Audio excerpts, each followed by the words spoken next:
Hi! Hello! Welcome to Rakokari and vlogs.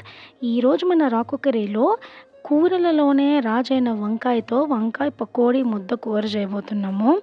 ఈ recipe ఎవరికైనా తెలిస్తే కామెంట్‌లో కామెంట్ చేయండి. దీనికోసం కావాల్సినవి మనకి చాలా తక్కువ ఇంగ్రీడియెంట్స్ కానీ టేస్ట్ మాత్రం చాలా బాగుంటుంది.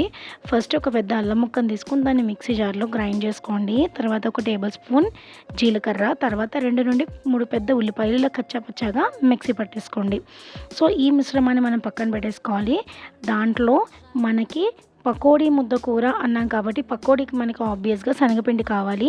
సో ఇందులో అయితే వాటర్ వేయకుండా గ్రైండ్ చేసుకోవాలి. వాటర్ వేయకుండా గ్రైండ్ చేసుకున్నా కూడా మనకి ఆనియన్ యొక్క తడి వల్ల అది చాలా వెట్‌గానే ఉంటుందన్నమాట. సో మీరు ఆనియన్ యొక్క తడి పోయేదాకా అంటే కొంచెం డ్రై అయ్యి కొంచెం మనకి ముద్ద షేప్‌లో వచ్చేదాకా మీరు శనగపిండి వేసుకోవాలన్నమాట. మీరు ఎన్ని వంకాయలు తీసుకుంటున్నారు అన్నదాన్ని బట్టి, ఎంతమందికి క్వాంటిటీ చేస్తున్నారు అన్నదాన్ని బట్టి మన ఆనియన్స్ కౌంట్ కూడా మనం ఇటు అటు అడ్జస్ట్ చేసుకోవాలి.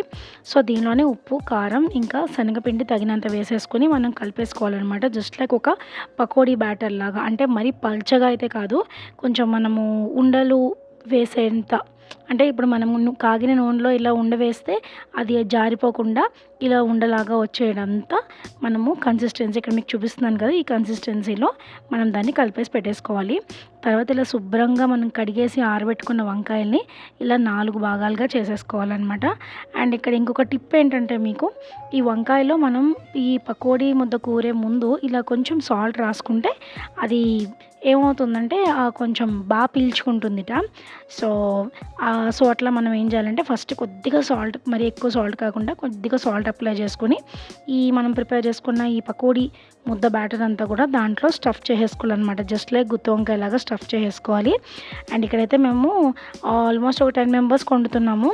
సో 10 మెంబర్స్ మామూలుగా మా ఇంట్లో యూజువల్గా 10 మెంబర్స్ అలా ఏదైనా స్పెషల్ చేస్తే ఉంటుంది కాబట్టి ఇలా 10 మెంబర్స్కి అయితే మేము కుక్ చేస్తున్నాం అనమాట. ఇందులో ధనియాలు కానీ గరం మసాలా ఇలాంటివి ఏమీ అవసరం లేదు. ఆ ఆనియన్తోనే మంచి స్మెల్ అనేది వచ్చేస్తుంది అనమాట. సో ప్రాసెస్ చాలా సింపుల్గా ఉంది కదా. అంతా స్టఫ్ చేసి పెట్టేసుకున్నాము. తర్వాత దీనికి ఎక్కువ బాండి నిండా నూనె పెట్టి వేయించకూడదు. సో ఇలా బ్యాచెస్ కింద వేయించాలి. సో దట్ నూనె అయితే పీల్చదుట ఇలా చేస్తే కనుక. సో ఇలా నూనె వేడెక్కిన తర్వాత 2 నుండి 3 వంకాయలు వేసి 2 వైపులా పూర్తిగా కాలేదాకా మనం వేయించుకుంటూ ఉండాలి. ఇది కొంచెం మీడియం ఫ్లేమ్లోనే వేయించుకోవాలి. హై ఫ్లేమ్ పెట్టేస్తే మాడిపోతుంది, టేస్ట్ కూడా మారిపోతుంది. సో మనం దాన్ని అటు ఇటు తిప్పుకుంటూ కనుక మనం వేయించేసుకొని ఉంటే పకోడీ ముద్ద కూర అయితే రెడీ అయిపోయింది. అసలు అన్నంలో వేసుకొని తింటూ ఉంటే అలా నోట్లో కరిగిపోతుందనమాట. మీరు కూడా తప్పకుండా ఈ రెసిపీ ట్రై చేసి నాకు కింద కామెంట్ సెక్షన్లో తెలియజేయండి. Bye bye.